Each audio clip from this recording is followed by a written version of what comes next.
Chael Sonnen was just over 100 seconds away from becoming a UFC champion and pulling off the greatest upset of all time when Anderson Silva pulled a rabbit out of the hat and re-established order. How did it all go down? Let's take a trip down memory lane and recap this Hall of Fame matchup to find out. Anderson Silva entered the UFC middleweight fold as a 17-4 fighter who debuted against a tough-as-nails Chris Lieben.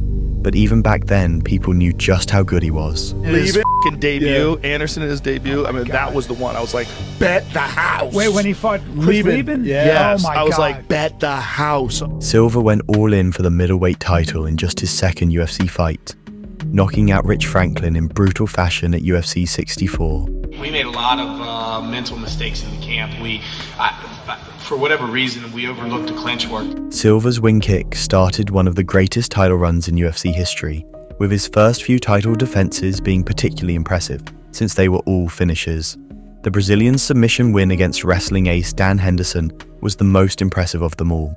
Yet, for some reason, Henderson campaigned for a rematch for years. I think Anderson, for the last 5 years, has tried to pick and choose who he fights and manipulates the UFC a little bit. He didn't want to fight me again. He kind of tries to stay away from guys that are dangerous or have a dangerous style for him. Silva ignored the noise and continued his reign of terror. But before we move forward and see how the Brazilian destroyed everyone in his path, make sure to subscribe and turn on those notifications. Anyways, Silva next went through James Irvin, who was brutally knocked out cold with a straight right at a UFC fight night in the summer of 2008. A lot of talk after that fight as to whether or not Anderson Silva is the best pound-for-pound fighter in the world. You're probably the best guy to ask right now. Do you consider him the best fighter in the world? I think so right now. I mean, he's fought a lot more people than me, and I'm nowhere near ranked among Rich Franklin or Dan Henderson. He beat those guys, so him going up a weight class, I think that's almost a step down comparing me to Dan Henderson. You know what I mean? So I think he's proved it, and I don't think there's anyone in the world that can deny that he's not the pound-for-pound champion. A couple more title defenses later, Silva conquered another legend in the form of Forrest Griffin, slicing him in half with a nasty right hand. Griffin went down like a lawn chair, but later laughed it off when asked if he was chosen as an easy matchup for the GOAT. So you think he wanted it because of the style, though? Do you think that's the reason you were picked? Well, they wanted a big, slow guy to follow Anderson around and make him look real good. And they're like, Forrest is a big, slow guy. He takes a beating well. I'll get him to do it. Silva's next title defense against Demian Maia was highly controversial, as the champ was accused of stalling and turning the fight into a boring clash with little to no action at times. Though Silva won, his constant circling and taunting wasn't taken nicely. The Spider defended his actions by saying that Maia disrespected him. I came here well trained, but as Damian disrespected me, not as a person, but he disrespected me as a fighter, and I take that very seriously. And I came here to do my job, and that was to beat him up and punish him. At that time, there was a lot of buzz about a possible fight between Silva and welterweight champ Georges St-Pierre, who was just as dominant in his division. But Silva's poor performance ended up costing him the super fight. I don't know why he acted the way that he did. He comes in, and the other thing that is even more baffling is that he feels that he doesn't owe the fans an apology. Yet I'm apologizing. I didn't go in and fight like a jackass for 5 rounds. GSP, Brock Lesnar. They want to see Anderson fight one of those guys. Do any of those fights interest you right now? Anderson doesn't interest me right now. The UFC wasn't happy with Silva, and you know what that means. They lined him up against wrestling specialist Chael Sonnen, hoping he'd take the champ down. For Silva, this was all about redemption. But how did Chael get here? Long before entering the UFC in 2008, Chael was a well-established fighter with 33 fights and 23 wins in total, and he had fought in multiple promotions. Sonnen made his UFC debut off the back of a stunning win over Paulo Filho at WEC 36, where he would have claimed the middleweight belt if his opponent and then champ hadn't missed weight, turned the fight into a non-title one. The WEC was then taken over by the UFC, and Sonnen faced Demian Maia at UFC 95, where he was submitted in half a round. Chael bounced back with 3 uber-impressive decision wins. he first took out Dan Miller. Joe Silva called me and asked me to do two things. First was make weight and take a fight on 22 days notice, and the second was to be pleasing to the crowd.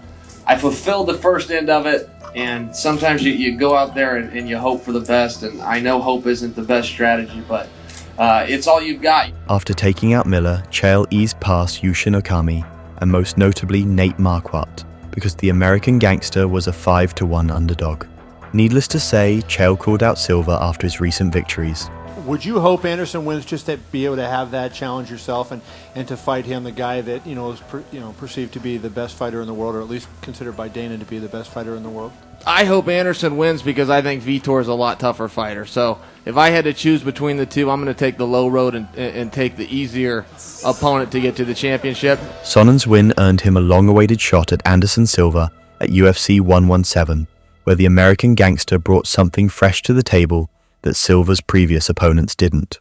For the first time, the pound-for-pound king wasn't getting the respect he deserved and had to face a constant stream of verbal jabs. I'm not hyping a fight. You guys are just finally doing your job and covering the best fighter in the world. I mean, this guy's no more real than the Loch Ness monster. And if he needs me to expose him, I will. But I'll tell you, the guys in the back know who the tough guy is. If we walk in the back dressing room and Anderson says put on hip hop and Chael walks in and says put on country, I guarantee it's going to be a hoedown. I've been calling this guy out for 4 years, and he still doesn't want to fight me. I became the #1 contender on February 6th, and on February 7th, he put out a press release as to why he shouldn't have to fight me. So if it takes pressure to get that fight to happen, then that's what it's going to take. It doesn't have a lot to do with Anderson. Getting to beat up Anderson is just a bonus. Silva's response to Sonnen's verbal chaos was simple and to the point. Everybody knows all the talk that's gone on from Chael Sonnen. How do you feel about Chael's talk coming into this fight? And how has it affected you and how you prepared for this fight? Pô, falar de mim é fácil. Difícil ser eu, né? He said to talk about me is easy. Try being me. Sonnen was way tougher in the cage than he was at press conferences. He was more clinical and aggressive than Silva expected, as he used takedowns to control the champ for almost 5 full rounds.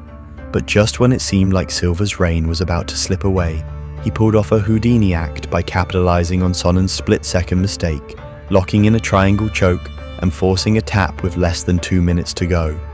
It was one of the most jaw-dropping comebacks in UFC history, where Silva snatched victory from the jaws of defeat. I think tonight is one of those legendary fights. I think tonight is one of those fights that people will look back on when they talk about how great this guy was. It's one thing to go out there and be 100% and dominate everybody. Guess what? You don't feel 100% every time you go out and fight. Some guys have off nights and feel bad and have things going on. This guy was getting bombed on for 4.5 rounds, getting hit with big shots, getting rocked, getting hit with elbows and punches to the body. Just the punches to the body he was taking on the ground. Overcame adversity and pulled off a submission and won the fight with like under 2 minutes left. It's incredible. There's nothing like that. There's no movie that can that fight.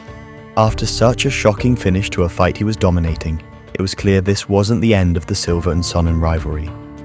While Sonnen didn't get an immediate title shot because Sonnen had an unacceptably high testosterone to epitestosterone ratio at the time of the fight and had to face suspensions and fines because of that. Would you argue that TRT is not a performance enhancer? I want to make this point. I would never take anything, ever, if I didn't think it would help my performance.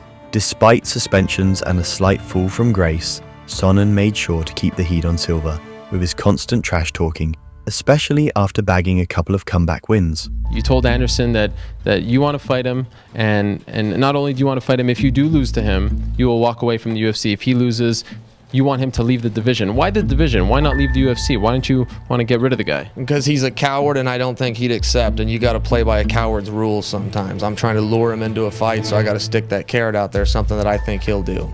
2 years after their first battle, Silva and Sonnen finally squared off again at UFC 148, with Sonnen keeping the heat on all the way up to fight night. People say it shouldn't be personal. Well, it is personal. This guy's coming over to my house and he's trying to steal, and I'm going to meet him at the door with closed fists, and that's the way it's going to go. Okay? I don't offer an apology, and I don't really care. And if he wants to act like his feelings are hurt, well, where's he been the last 2 years? Where was he the 4 years before that? Where was Rich Franklin at before that? I've called these guys, I've been the best for a long time, and I didn't get my shot. And I really don't give a damn if it hurt his feelings. Silva was equally up to the task this time around. If you train 100%, the result will be 100%. I'm 100% trained, and the results are going to be 100%. I also don't believe Chael deserves a rematch, but hey, you know, I'm an employee of the UFC, and if I have to go in there and beat his ass 10 more times, I'll beat his ass 10 more times. Just like their first fight, Chael landed takedowns in the first round and gave Silva some trouble, but this time Silva was more prepared, defending takedowns with ease before stopping Chael in the second round. I think it's very important when you lose a fight that you don't say things like, my opponent was better tonight. The better guy wins every time. The better guy wins. After the rematch, both their careers took a nosedive. Chael fought 8 more times, losing 5 of them, while Silva had it even rougher, suffering 7 losses in his next 10 fights before eventually leaving the UFC. Even though the legends fell from their peaks, their first fight remained the shining moment of their careers, and in 2024, the UFC 117 main event was finally inducted into the Hall of Fame. Anderson didn't make it to the ceremony, but Chael was there, bringing that old school awesomeness with him. They raised his hand. Now, he's a perfectly nice guy. I don't have any heat with Anderson. But you whip a man's ass for 24 minutes, he puts you in a triangle choke, and they call him the winner. Under what rule set? That's not the rules in Westland, Oregon. I will tell you that doesn't work on the streets. The two legends even buried the hatchet and shared a good laugh about the good old days. Chael is a wrestler and working hard in the school for many, many years. And imagine how many kids doing something better than school because Chael do your best. I help a lot of kids in Brazil and the rest of the world when I fight Chael. And the people respect us because I believe in Chael and I doing something very special for the world. It's not only for United States or for Brazil, but for the world. The first fight between Anderson Silva and Chael Sonnen was pure legend, and no matter what era you represent, it will inspire generations to come for everything it stands for. Another fight that epitomized MMA and still motivates fighters today took place 3 years after Silva versus Sonnen. If you're curious to watch that too, don't miss this legendary Hall of Fame battle between John Jones and Alexander Gustafsson at UFC 165.